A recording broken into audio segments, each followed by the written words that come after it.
Hello, Professor DM. I don't know if you're even going to see this video, but I really hope that you do watch it. And also for everybody else who's watching, this video is for you as well.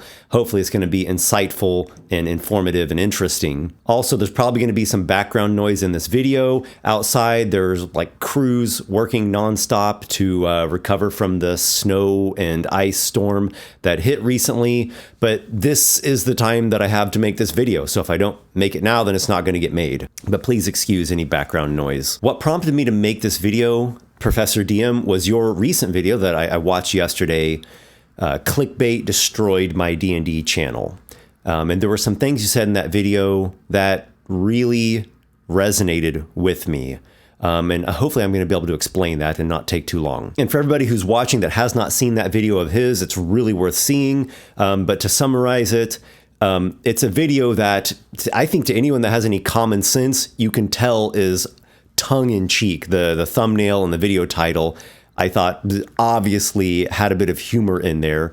That it was like a joke clickbait title and thumbnail. So in the video, you, sir, you talk about how you get plenty of nasty comments or even just criticism comments where people say, oh, you have so much clickbait now, your channel's turned into all clickbait, or the majority of your videos are clickbait now. Why do you have to do this? I can't stand this. And then you went on to not only show the actual facts, the actual statistics of your videos, and you even went and showed some of the behind the scenes analytics from your creator studio on YouTube, proving that the majority of your videos are not the quote unquote clickbait type videos, that those are like maybe 30% of what you do. And you also showed how those clickbait style videos help pay the bills. Those are the ones that they don't take you freaking forever to produce, and they generally generate a high amount of engagement. They get a lot of views,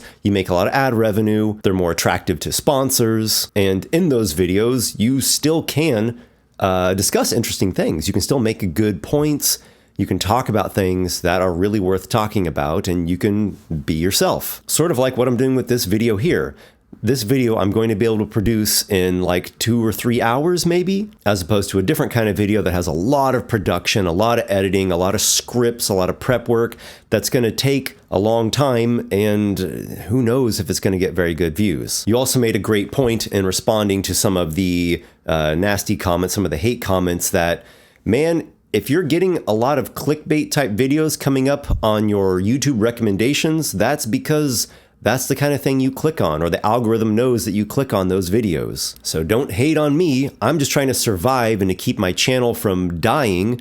You can go to my channel and find plenty of other videos, years of videos that I have made that are terrain crafting, miniatures painting, campaign diaries, live plays, advice about role-playing, reviews of RPGs, pretty much anything and everything that you could want. It's all there for you at your fingertips for free. So I've been running my YouTube channel, Esper the Bard, for 15 years. It takes a lot to run a YouTube channel for 15 years, to not get burned out, to stay interested, to stay, on fire with passion and inspiration and ideas, and to keep putting out regular content. I've had the unfortunate experience of my channel dying. My channel has died like 3 times before, and I've thankfully been able to resuscitate its corpse every time and somehow get it to come back even better than before. That's not the case for everybody. And in fact, my channel right now as we speak is in yet another death spiral,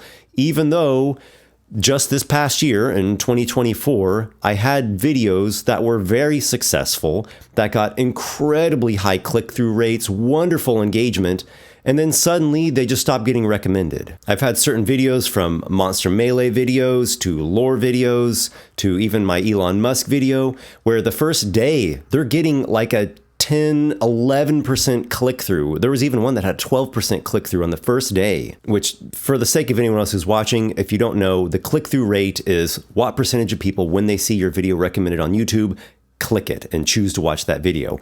Having a video with a 10 or an 11% click-through rate is awesome. Even a 5 or 6% click-through rate is pretty good. Just think about that to put it in perspective. Imagine you make a video, it goes onto YouTube, all the people that are on YouTube on their phone or on their computer, and 5%, 1 out of every 20 people who see your thumbnail choose to click on it and watch your video. So even a 5% click-through is pretty good. But then just after a day or two, they just drop off. YouTube just stops recommending it and suppresses it. And then recently, because of holidays, because of me setting up the Myriad Legends community campaign, and because of illness that I've been struck with, my video output lagged for 2 weeks. Didn't totally die off, but it reduced a lot for 2 weeks.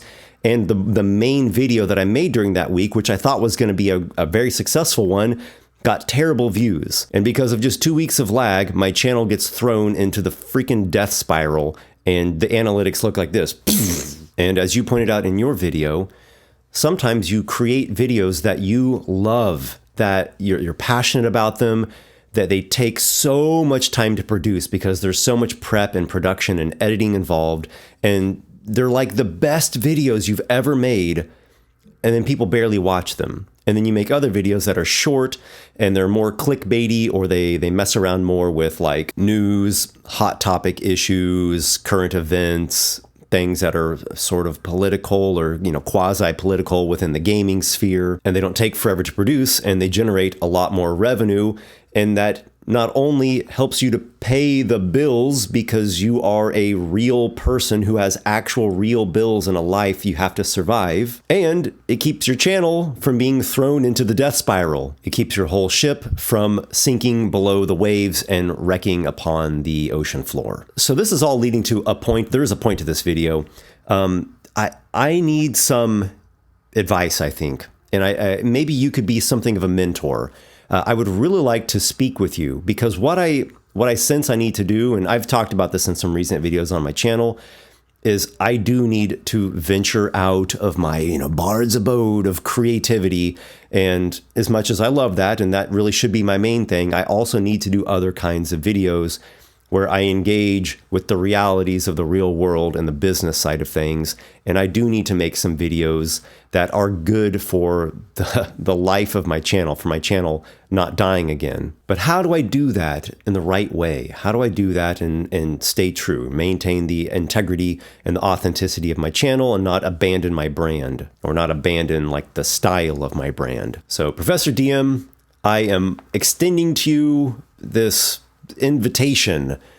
I would like to chat, so please let me know if you'd like to chat. Actually, I'll go even further. I'd like to game with you. I'd like to run a D&D adventure and have you play in it. I think that would be so much fun. That's one of my big focuses right now, is actually just playing the damn game instead of always talking about it and thinking about it, actually playing. I'd love to put a game together and have you play in it, and we'll see who else we can get to play in it, and we can, I don't know if we'll live stream it or record it or something. People, I'm sure, would love to see it. We'll figure out some way to make it visible. Or if you're just not cool with that and it would have to be a private game, I would love to play in a private game. I'd love to GM for you. So hit me up, esperthebard@gmail.com, or shoot me a message on Discord. Also, I'm very, very glad to hear that you have defeated the Doom Crab and that you will be staying with us. So to summarize what I've been rambling about in this whole video, I want to say thank you to Professor DM for everything that you have contributed to the RPG sphere and with your YouTube channel, and I hope you continue to keep going strong, because you are going strong. I would love to chat with you, and I would also love to GM a game for you. I think it would be a wonderful time. I think you will have an unforgettable adventure with me. And then to everybody else who's watching this, I hope this has given you a bit of helpful insight into what it's like being a creator, a game designer, a content creator, a YouTuber, the realities that go along with this. And I'm just telling you all straight up right now that I'm going to have to do what it takes to keep the Esper the Bard channel alive. So if you start seeing videos from me that you don't particularly like them, or you think, oh, Esper's changing or going off into the weeds, no, that's not what I'm doing. I'm not changing. I'm not betraying myself or you. I'm not altering the fabric of my channel or selling out. I'm keeping my channel alive. I'm keeping myself and my family alive. And even when I venture into territory that some might label as clickbait, I'm going to do everything I can to still be myself, fighting for the heart and soul of RPGs, for fighting for the heart and soul of storytelling and the grand mythic tradition that we're all a part of. All right, that's what I got for now. I'll see you guys in another video sometime soon. Until next time, my brave companions, may your adventures be many.